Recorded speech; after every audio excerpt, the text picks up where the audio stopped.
Daf Yutret Hamoud Aleph. Bonjour. Alors un daf facile et court, relativement. On va commencer 4 lignes avant la fin. Tenez. Alors vous vous souvenez qu'on avait dit qu'il y avait 11 tables, puisque la table de Moshe Rabbeinu, plus encore les 10. Mizrach ou Ma'arav Ayunetunim, du vrai Rabbi. Donc selon les paroles de Rabbi, c'est très simple. Et ça marche très bien. C'est que on les mettait entre le Mizrach et le Ma'arav. Donc ici, il y avait les tables. Oui, ça c'est le Ma'arav, ça c'est le Mizrach, on les mettait ici. Par contre, c'est un peu plus compliqué, on verra. Rabbi Shimon, non, mais Rabbi Shimon, le fils de Rabbi Shimon, a dit Tzafon vedarom ayun netunim. Ils allaient de droite à gauche, tout ça.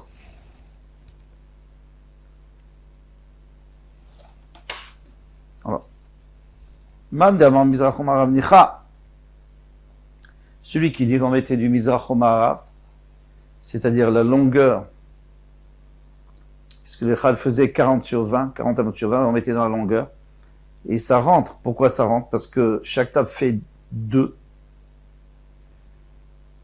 amot fois 10, ça fait combien? Ça fait 20 amot. Plus celle de Moshe Rabbeinu, ça fait 22 amot. Alors on nous dit, couleur ruim les shirot, on peut tous les utiliser. Alors, la Gemara, dans le Bavli, demande, elle dit, mais non, on ne peut pas. Parce que 22, il n'y a pas 22. Et on sait que tout doit être dans la deuxième partie. Deuxième partie du Echad, pas dans la première partie. Alors, comment on fait rentrer 22 dans 20? Il dit qu'il y avait 2 rangées de tables. 2 rangées. Donc, 5 fois 2, 10, et 5 fois 2, 10. Donc c'était vraiment au fond du Echal. Mande Amar Tzafon Vedarom, celui qui dit que c'était entre le nord et le sud, c'est-à-dire en entrant, c'était dans la largeur. Nimsa Shulchan Bedarom. Alors, d'abord il y a un gros problème, c'est que c'est impossible. Vous ne pouvez pas rentrer 10 tables, parce que 10 tables, ça fait pile 20 mètres, 20 amot. Puisque c'est chaque fois 2 fois 10. Ça fait 20 amot. Dans 20 amot, on ne peut pas rentrer 20 amot. C'est connu. Il faut toujours un peu plus. À part ça, il y a encore la table de Moshe Rabbeinu. Où est-ce qu'on va la mettre, celle-là? On la met au milieu. D'accord. Il y a un autre problème. C'est que comment on va passer? Si on les met comme ça, comment on va passer pour aller, prendre le Lechem Apanim et le changer toutes les semaines? Ou alors, comment le Kohen Gadol va entrer au Kodesh HaKodashim qui est au fond? C'est impossible. Donc, de toute façon, ça ne va pas marcher. Mais la Gemara ne va pas se fatiguer à nous donner plusieurs avis, elle va nous donner plusieurs questions, elle va nous poser une seule question, et elle va dire que la Lacha c'est comme Rabbi, de toute façon, Rabbi c'est toujours Lacha contre lui, comme lui contre ses Chaverim. Alors, Man d'Amar Vetzafon, Vedarom, Nimsa Shulchan, Vedarom. Celui qui a dit que c'était entre le Tzafon et le Darom, c'est-à-dire en entrant, ça nous barrait le chemin. Donc il y a la moitié qui est dans le Darom, c'est pas bon. Pire que ça, la Ménorah, la même chose, ou Ménorah, on tourne la page. Ménorah, Betzafon. La Ménorah, elle va être Betzafon. Pourquoi? Parce qu'il y avait aussi 10 Ménorot en plus. Et chaque Ménorah, elle faisait aussi 10 Tfachim. 2 Amot, pardon. Donc ça va être le même problème avec la Ménorah, c'est qu'elle, si tu me dis que c'est du Darom au Tzafon, donc elles vont aller dans le Tzafon, et c'est pas bon. Parce que la Ménorah, ça doit être toujours au Darom. Comme il y a écrit que le Shulchan, il était la moitié de la maison, donc du Echal vers l'intérieur. Mashuch mina kotel, shte amot omersa. Éloigné du mur d'un amot et demi. Klapé à Tzafon, vers le nord, ou Ménorah kenegdo. Et la Ménorah était en face, Bedarom, au sud. Mizbeach HaZahav, Ayanatun Ben Sabayit. Le Mizbeach HaZahav, il était au milieu. Donc vraiment, quand on rentrait par la porte, on pouvait trébucher si on ne faisait pas le tour. De toute façon, il fallait faire le tour par la droite. Alors il était en plein milieu, mais un peu retiré. Mais Shorkima, Klapechutz, mais un peu retiré pour laisser les tables voir la Ménorah et vice versa. et pour pas que ça fasse interférence. Donc c'était un peu en retrait. Vekulu ayanatun mishlish habayit ulevelifnim. On s'est arrangé pour que tous ces objets, ils soient un tiers, dans un tiers. Donc on a 40 amot de profondeur. Alors divisé par 3. Et c'est en Menorot à sa Shlomo. Alors on continue la Braïta qui dit que Shlomo Amelech a fait 10 Menorot. Chez les Marvaïas, c'est un Menorot Azav, Esser. Il en a fait 10, qui est Mishpato, comme celle de Moshe Rabbeinu. Veiten Baïchal, He Miyamin. Et il a mis 5 à droite, He Mismol, et 5 à gauche. Intemar, si tu dis Chamesh Betzafon, qu'il y en avait 5 au Tzafon, donc à droite en rentrant. C'est pas bon. Le Chamesh Bedarom et 5 à gauche, donc au sud, ça c'est bon. Vers la menorah kshera et la Bedarom. La menorah, elle peut être que au Darom. Chez les Marvet menorah, Nochach HaShulchan, Alirech HaMishkan Temana. Temana, ça veut dire, ça doit être au sud. Matamud Omar Chamesh Miyamin ve Chamesh Mismol. Alors comment tu peux dire 5 à gauche et 5 à droite et 5 à gauche? Et la Chamesh Miyamin, Menorato Shel Moshe. Alors en vérité, elles étaient en affilée, l'une derrière l'autre, au Daron, et 5 du côté Shakodashim, et 5 du côté de l'entrée. Et celle du milieu, c'était celle de Moshe Rabbeinu. Chamesh Mismol. Pourquoi est-ce que la menorah, elle est à gauche et le shulchan est à droite? Ça devrait être le contraire. Parce que la menorah, c'est ce qui nous éclaire, c'est la Torah. Et le shulchan, c'est la parnassa. Alors on sait très bien, quelqu'un qui veut la parnassa, il doit se tourner à gauche dans cette file-là. Et celui qui veut la chorma, il doit se tourner à droite. Mais ici, c'est le contraire. Non, parce qu'on voit par rapport au Maharav. Au Maharav, c'est-à-dire au Kodesh HaKodashim. Par rapport au Kodesh HaKodashim, le Saint des Saints, eh bien, le sud, ça redevient la droite. Et le nord devient la gauche. Afal Piken, malgré cela, bien qu'il y en avait 11 Menorot, l'Oyam a viré l'âge chez le Moshe Bivad. Il faisait brûler donc les mèches que dans celle de Moshe Rabbeinu. Chez Neymar, au Menorot Azav, Venerotea, la Menorot Azav et aussi les bougies, les Vaer, Be'erev, Ba'erev, qu'on brûlait chaque soir. Tu vois bien qu'il y avait une Menorah, puisqu'il y a écrit Menorah au singulier. Rabbi Yosef Bar Rabbi Yehuda Omer, Al Kulan et Avir. Non, c'est pas vrai. Chaque fois sur une autre. Chez Neymar, Veta Menorot, Venerotehem, les Varam, Kemishpat, Lifnei Adevir. Et les Menorot, et leur lumière, les Varam pour faire brûler, Kemishpat, comme il faut, comme c'est ordonné par la Torah, Lifnei Adevir devant le Beth Amikdash. Zav Sagour, c'était de l'or fermé. Alors pourquoi on l'appelle? Il y a Zav Taor, donc c'est de l'or qui a été purifié. Et Zav Sagour, c'est encore plus. Zav Sagour, c'est de l'or qui a été purifié plusieurs fois. Ve Aperach, et vous savez, il y a des fleurs sur la menorah, Venerot, Vamekachaim, les pinces, Zav hu, Michlot Zav. C'est du Zav, c'était de l'or, et puis ça terminait l'or de Hen Kilu Zav, c'est pas chez Moshe, il faut dire chez Shlomo Amelech. Ça a pris, ça a utilisé tout, et il avait plus d'or. Il n'y avait plus d'or extra pur.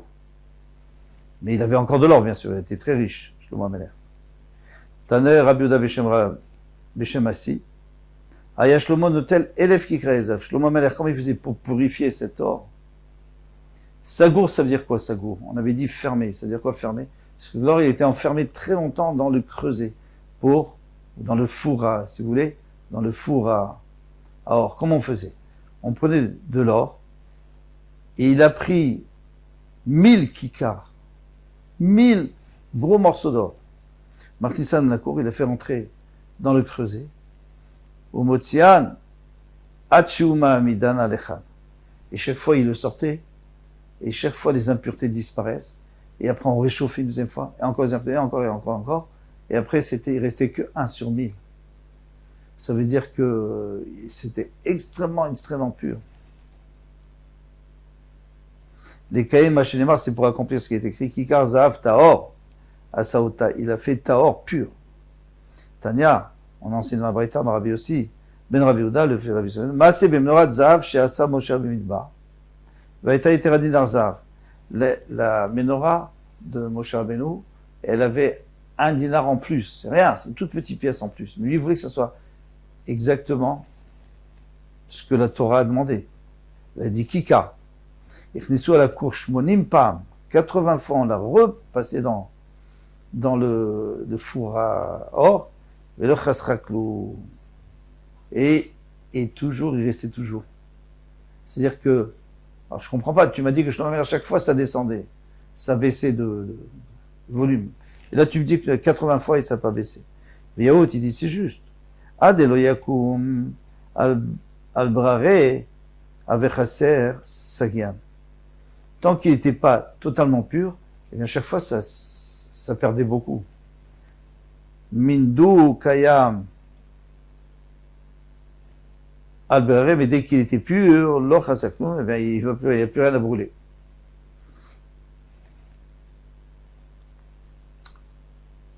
Bon, alors qu'est-ce qu'on est resté? On est resté qu'en fin de compte, les ménorotes étaient tous à gauche, donc d'Aaron, et les shulchanot étaient tous à droite. Et alors elles étaient en 2 rangées, mais d'affilée. Matnitin. Shosha asar shofarot ayu, donc à la chadalet, shosha shofarot ayu b'migdash. Il y avait 13 shofarot. On avait déjà dit, c'était des tirelires. Katouvalem. Alors on va dire pourquoi il y en avait 13. Donc sur la première écrit, Tiklin Chadetin, les nouveaux shkalim que vous avez apportés cette année. Après la deuxième, Tiklin Antikin, les anciens, pour ceux qui sont venus en retard et qui ont apporté de l'année dernière. Troisième, Kinin. Kinin, c'est les couples d'oiseaux pour offrir Ve Gozleola et les. Alors Kinim, c'était des gros oiseaux, des gros pigeons. Les Gozleola et des pigeonneaux. Ça, c'est la 4e. 5e, Etzim. Pour acheter du bois, pour faire brûler. 6e, les Vona. C'est le Levona qu'on mettait, c'était les encens qu'on mettait dans toute la semaine sur le Panim. Zav, la caporette. De l'or, on mettait de l'or. Alors on mettait de l'argent, mais il fallait transformer en or pour le caporette. Alors caporette, il y a 2 explications. L'explication la plus simple, c'est bête à caporette, c'est-à-dire le Kodesh à Kodashim, on sait qu'on replaquait, on rajoutait sur le plaquage et tout. Mais Rachid, lui, il dit pas comme ça, lui, il dit que c'était caporette, ça vient du mot kepora, kapara. Donc c'est pour tous les ustensiles du Tamigdash, avec lesquels on met chaper. Shisha, bon alors on a déjà 7 là, plus 6 pour la Nedava, pour les korbanot Nedava qu'on va apporter. Si quelqu'un va apporter des korbanot lorsqu'il n'y a rien sur le Beth Amikdash, donc il met ça là, et avec ça on achète des korbanot Ola, et ce qu'on appelle Keitz HaMizbeach, lorsque Mizbeach Shom. Maintenant on recommence. Taklin Chadetin Shebechol Shana Vishana. Les nouveaux c'est quoi? C'est ce qu'on a apporté cette année. Atikin les anciens, Michelo Evi et Shtaket, celui qui n'a pas apporté l'année dernière. Shokel les Shana Abba, alors pour l'année prochaine, Kinin, Entourin, c'est des gros pigeons. Gozle Ola, Emneola, c'est des pigeonneaux. Kulanolot, lui dit que c'est tous des holot. Il veut Rabbi Yehuda selon les paroles de Rabbi Yehuda. Donc, les femmes, quand elles apportaient les femmes, le Metzora, la Zava, la Yoledet, quand elles apportaient, eh bien non, elles donnaient directement au Kohen. Pourquoi? Parce qu'on ne pouvait pas mélanger, parce qu'elle doit porter un Khatat et un Ola. On ne peut pas mélanger. Les